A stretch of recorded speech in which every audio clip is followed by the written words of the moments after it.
अब हम लोग पढ़ेंगे दो लाइंस हमें दी हुई होंगी, अगर हमें ये शो करना हो कि वो लाइंस कोप्लेनर हैं और उस प्लेन का इक्वेशन निकालना है जो कि दोनों लाइंस को कंटेन कर रहा हो, जो दोनों की दोनों लाइन है अगर कोप्लेनर है तो किसी एक प्लेन के प्लेन में लाई कर रही होंगी, तो उस प्लेन का इक्वेशन अगर हमें पता करना है तो वो भी हम पता कर सकते हैं।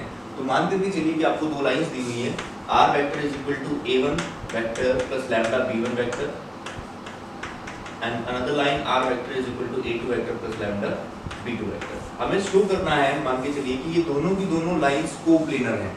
कोप्लेनर हैं तो समझने की कोशिश करेंगे क्या होगा। ये वाली लाइन हमने मान लिया कि a1 वेक्टर इस पे लाई कर रहा होगा यहाँ कहीं, और यहाँ कहीं a2 वेक्टर लाई कर रहा होगा, और b वेक्टर b1 वेक्टर ये पैरेलल है और ये भी।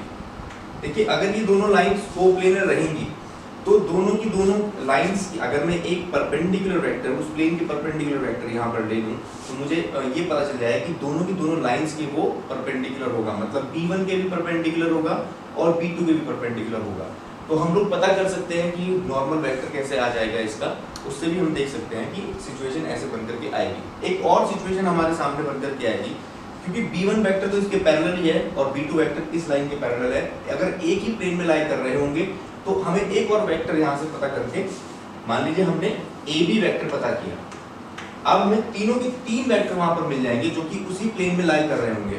पहला b1 वेक्टर, b2 वेक्टर और AB वेक्टर। अगर ये लाइंस कोप्लेनर हैं तो तीनों की तीनों जो वेक्टर्स हैं वो भी कोप्लेनर होने वाले होंगे। अगर आप सिचुएशन के बारे में जानते हैं, 3 वेक्टर्स टू बी कोप्लेनर,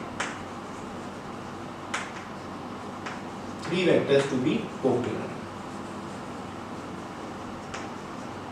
मान लीजिए 3 वेक्टर आपने पढ़ा है कि ये अगर आपको 3 वेक्टर दिए हुए हैं, ए vector, B vector, C vector, और ये कोप्लेनर है तो डेफिनेटली इनका स्केलर ट्रिपल प्रोडक्ट 0 के इक्वल होने वाला होगा। तो अगर ऐसा है तो यहां से हम पता कर सकते हैं right, a b vector, b1 vector, b2 vector scalar triple product 0 के बराबर है। या और सिचुएशन को थोड़ा और सिंप्लीफाई करते हैं, a b vector dot b1 cross b2 will be equal to 0।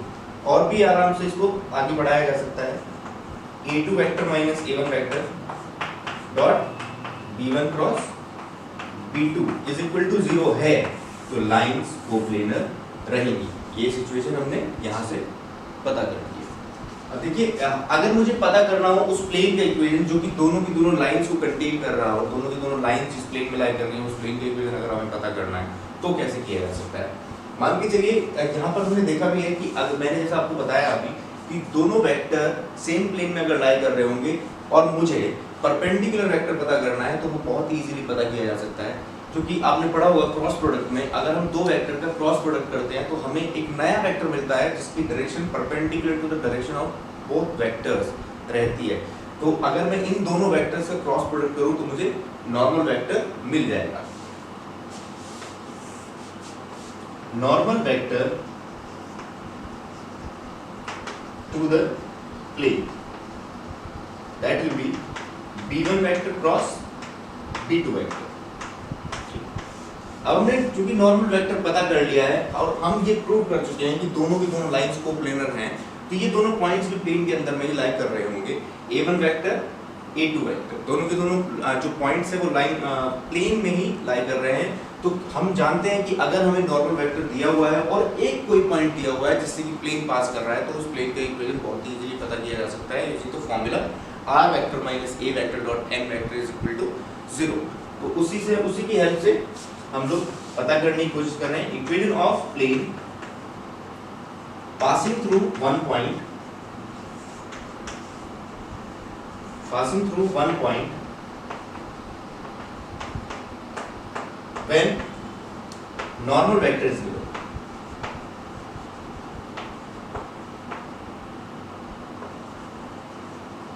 तो हमें पता है कोई भी एक पॉइंट हम ले सकते हैं यहाँ पर, या तो a1 वेक्टर या तो a2 वेक्टर जिसका पोजीशन वेक्टर दिया हुआ है, किसी भी एक पॉइंट को ले सकते हैं। तो हम जनरली a1 वेक्टर को लेकर के चल रहे हैं स्टैंडर्ड फॉर्म के थ्रू, तो हमें मिला normal vector b1 cross b2 is equal to 0। यहाँ से इसको r dot b1 cross b2 minus a1 dot b1 cross b2 is equal to 0। इसको उठा करके इधर लेके आ सकते हैं r vector dot b1 cross b2 is equal to a1 vector dot b1 cross b2, और इसको ऐसे भी लिखा जा सकता है r, यहाँ लिख रहा हूँ r b1 b2 is equal to a1 b1 b2। इस सिचुएशन को आप लोग समझ गए होंगे कि अगर पूरी की पूरी सिचुएशन को वापस से रिपीट करें, दो लाइंस जिसको हमें ये शो करना था कि वो कोप्लेनर है, उसको कोप्लेनर प्रूव करने के लिए हमने किया, सबसे पहले हमें अगर ये कोप्लेनर रहेंगी तो वेक्टर b1 वेक्टर b2 और a b वेक्टर तीनों के तीनों कोप्लेनर रहेंगे। इनको कोप्लेनर की हम सिचुएशन जानते हैं कि तीनों का स्केलर ट्रिपल प्रोडक्ट 0 होना पड़ेगा। अगर तीन वेक्टर कोप्लेनर हैं तो हमने स्केलर ट्रिपल प्रोडक्ट तीनों वेक्टर्स का 0 कर दिया, a b vector b1 b2 is equal to 0। अब इसको थोड़ा सा सिंपलीफाई करके हमने एक सिचुएशन बनाई। सबसे पहले हमें ये प्रूव करना पड़ेगा कि अगर ये कोप्लेनर है तो ये वाली सिचुएशन बनेगी, ठीक है। ये अगर इन तीनों का स्केलर ट्रिपल प्रोडक्ट 0 आने ही वाला होगा।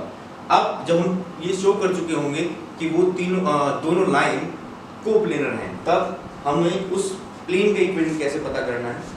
क्योंकि हमें पता चल चुका है कि दोनों की दोनों कोप्लेनर लाइन है, हमें दिया भी हुआ होगा तो पता करिए उन दोनों लाइन को कंटेन करने वाले प्लेन का। तो हम ऐसे कर सकते हैं कि b1 वेक्टर और b2 वेक्टर, इनकी हेल्प से हम पता कर सकते हैं vector normal to the plane, वो क्रॉस प्रोडक्ट में। फिर अब हमें एक नॉर्मल वेक्टर दिया हुआ है और किसी भी एक पॉइंट को लेकर के हम पता कर सकते हैं।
अगला जो हमारा टॉपिक है वो है ये एक कंडीशन एस्टेब्लिश करना। अगर एक लाइन कंप्लीटली एक प्लेन में लाई कर रही है तो क्या कंडीशंस होंगी, वो हमें अगर चेक करना हो कि अगला हमारा पॉइंट है ये पता करना, वो कंडीशन पता करना कि अगर एक लाइन कंप्लीटली एक प्लेन में लाई कर रही होगी तो उसके लिए क्या कंडीशंस बन करके आएंगी। तो मान लीजिए आपको एक लाइन दिया हुआ है जिसका इक्वेशन है r vector is equal to a vector plus lambda b vector, और एक प्लेन दिया हुआ है जिसका इक्वेशन है r dot n is equal to d, और हमें ये शो करना है या ये पता करना है कि वो कंडीशंस क्या हैं अगर ये लाइन कंप्लीटली इस प्लेन के अंदर में लाई कर रही होगी। तो हमने प्लेन मान लिया, ये है r dot n is equal to d, और एक लाइन मान लिया हमने क्योंकि हम ये मान करके चल रहे हैं कि कंप्लीटली इसमें लाई कर रही होगी। तो सिचुएशन को देखने की कोशिश कर रहे हैं बस, ये हमारे सामने आया। दोनों की इक्वेशन में कुछ खास बातें जो मैं आपको पहले बता चुका हूँ बता करके चल रही है कि एक वेक्टर नॉर्मल वेक्टर होगा जो कि परपेंडिकुलर डायरेक्शन में होगा प्लेन के, और b वेक्टर हमें बता देगा जो कि पैरेलल डायरेक्शन में होगा लाइन के, हमने ये मान लिया। तो सबसे पहले अगर ये प्लेन में कंप्लीटली लाई कर रही है तो आप देख भी पा रहे होंगे कि ये दोनों वेक्टर b वेक्टर और n वेक्टर एक दूसरे के परपेंडिकुलर होने ही होंगे। तो अगर पहली सिचुएशन पहली कंडीशन हमारे सामने आ जाएगी कि b vector is perpendicular to n vector, यानी b dot n will be equal to 0। लेकिन ये काफी नहीं है क्योंकि लाइन अगर ऊपर में ऐसे यहाँ पर लाई कर रही हो ये तो तब भी ऐसे ही होगा, लाइन कंप्लीटली यहाँ पर नहीं है, परपेंडिकुलर रहेगा।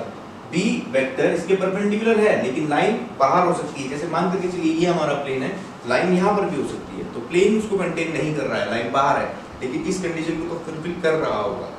इसलिए ये काफ़ी नहीं है, ये नेसेसरी है लेकिन सफिशिएंट नहीं है कि हमें देखना होगा और भी सिचुएशन बन करके आ सकती है। अब दूसरी सिचुएशन कैसे बन करके आएगी वो हम लोग पता करने की कोशिश कर रहे हैं। हमने देखा कि अगर ये लाइन कंप्लीटली इस प्लेन के ऊपर में लाई कर रही होगी तो हर एक पॉइंट, हर एक जनरल पॉइंट इस लाइन के ऊपर में जो लाई कर रहा है वो प्लेन के ऊपर में भी लाई करेगा, मतलब वो प्लेन की इक्वेशन को सेटिस्फाई करेगा। तो हम लोग पढ़ चुके हैं कि वेक्टर इक्वेशन अगर हमें लाइन पे दिया हुआ है तो उसका जनरल पॉइंट ये इक्वेशन ही रिप्रेजेंट करता है। तो हमने सोचा अगर ये इसको पास करा दिया जाए, इसको पास करा दिया जाए इस पॉइंट से, तब क्या सिचुएशन बन करके आ सकती है उसको चेक करने की कोशिश हम लोग कर रहे हैं।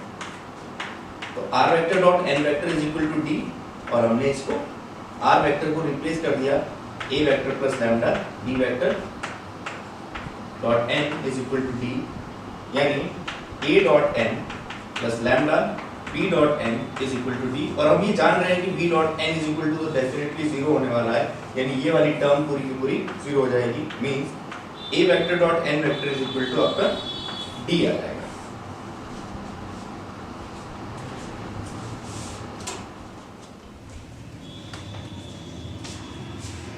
तो इस तरीके से हम लोग ये प्रूव कर सकते हैं that a line lies completely in a particular plane। उसके लिए ये दो सिचुएशन को फॉलो करना होगा।